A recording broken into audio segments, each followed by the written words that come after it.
everyone and welcome to today's video. My name's Amy if you're new here, and today I'm going to do a beauty therapist react video. I see so many videos online of beauty treatments, a lot of people doing it themselves, and a lot of the time I cringe so hard because they're doing it wrong, but that's fine. We all make mistakes. It's just the things that are doing wrong can be quite dangerous. So I thought I would come on here, share what I'm seeing, and then hopefully it will stop you from making the same mistakes. And if you go to somewhere where they're doing that, maybe you can let them know. Just because, you know, we don't want to put out wrong information, and the information that's putting out there is wrong and is dangerous. So I thought I'd show you me reacting to these things, and then you can see, and I'll tell you how you do it right after. So if you'd like to see how this goes, then just keep watching. So I've actually seen a video on Facebook. I haven't looked at it yet, and looked on the comments, and a lot of people had commented saying that this is not the right way to do it. So I'm gonna watch it. I've never done a reaction video before, so I think this is how I'm going to do it. So in real time, I'm gonna record what I'm seeing, and then it'll pop up on the screen for you. So it says waxing and tinting the road to perfect brows. It's a 40-minute video. So they're waxing first, which is just not good, because I know they're going to tint afterwards. So when you're waxing, you're opening up the pores, and if you think of the tint, it's like hair dye. It's like a really strong chemical. So if you're putting that on pores you've just opened, then that's super, super dangerous. You can see she's kind of trying to wipe the tint off, but still that tint is in where that's been waxed, and that could cause a reaction. It could cause it to be itchy. She's also plucking while the brows are on. This is really, really isn't good.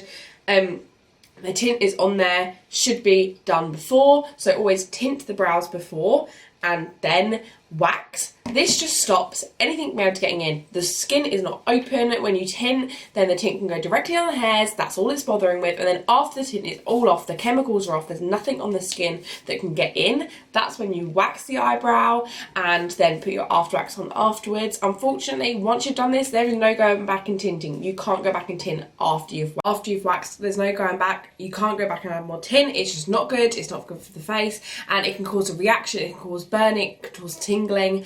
Just think of it as if you've got a cut, you wouldn't then put hair dye in it. That's literally the easiest way to explain it, because when you're waxing, you're opening up the pores, you're waxing off the hair, you're pulling the hair out, and then imagine there's tiny little holes that will stay on your skin till about the next day. So you've just got to remember, be really careful what you put on your skin after you've waxed. And that leads me in nicely to the next one. Apologies if the camera goes out of focus. I'm having some trouble with the focusing of it, and it's going a bit crazy. So I'm going to carry on rolling because you're not going to be looking at me anyway, you're going to be looking at the clip. So the next one is on Instagram.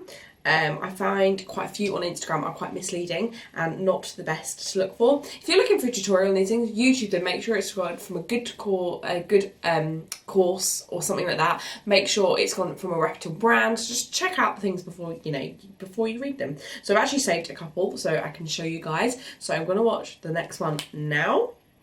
So as you can see, they're doing a brow perm lamination, as it's called. But as you can see, she puts the solution on, and she's obviously waxed at some point because you can see the redness around her eyebrows. She's already waxed, then she's putting the perm solution on, which is what's going to laminate the brows. And then as you can see afterwards, she's putting an eyebrow pencil on to kind of carve out the lines. Again, that's not good. Do not put makeup on after you've done it. It's not good. It's not good for the skin. Do not do that.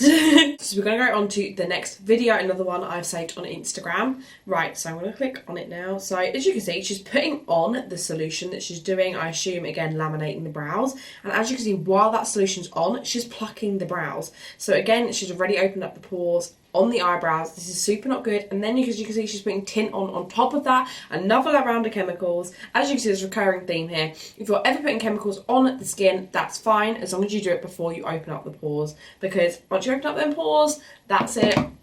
Like, the skin is open. So if you'd like to see how to actually do this well, I do have a video on how to tint and wax eyebrows, kind of my eyebrow routine. So if you'd like to go check that out, definitely do. It kind of just highlights the importance of doing it the right way around, and is super easy and effective way to get amazing brow transformations. I'll post some pictures here, the brow transformations I've done. So an easy way to remember how we're going to do this. So we're going to, if you're doing an eyebrow wax and a tint, I'm going to go through kind of the easy stages, a quick little tick list so you can remember which way round to do it. So your client comes in, you'll chat to them about what sort of style they want, how they want their brows to look. They may come with an inspiration photo. They may just be like, just do whatever you want. That's what a lot of people do.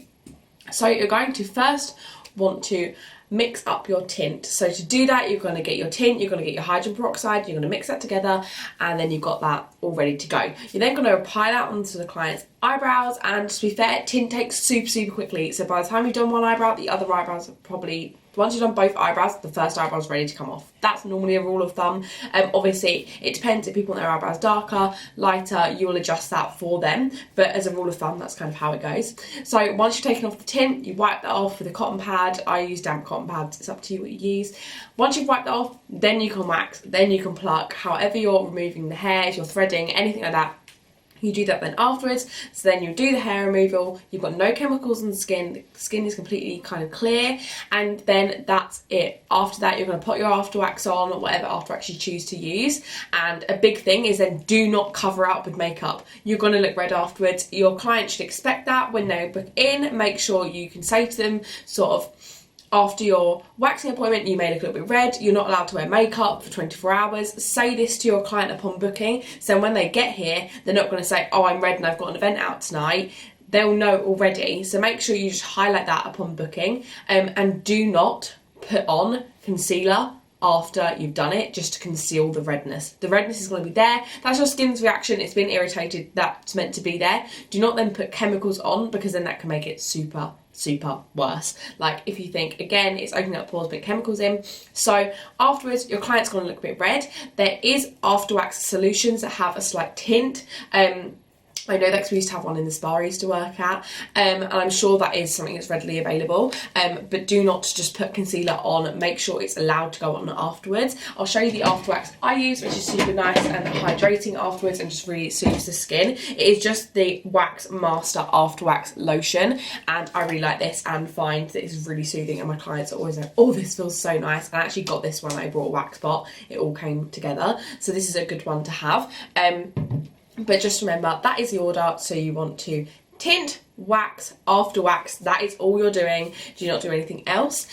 Also, depending on what other treatments they're having, say they're having a facial, say they're having a massage, you've got to think about these things. If they were having a spray tan, obviously you can't do the brow wax and then do the spray tan, because again, you're spraying the chemicals into that holes you've just made in the skin. So in that situation, I'd say to my client, you can come in for your brow wax a couple of days before and then come in for your spray tan. The great thing about waxing is the results are going to last a really long time, so you're still going to have that same good results. I can wax my eyebrows and then 2 weeks later they still look really good, so just remember that. But I hope this video is helpful.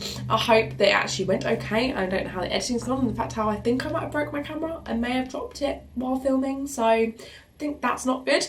But I really hope you enjoyed today's video. If you want to see any more videos like this where I react to different beauty videos, then just let me know, and I'll see you guys in the next one. Bye.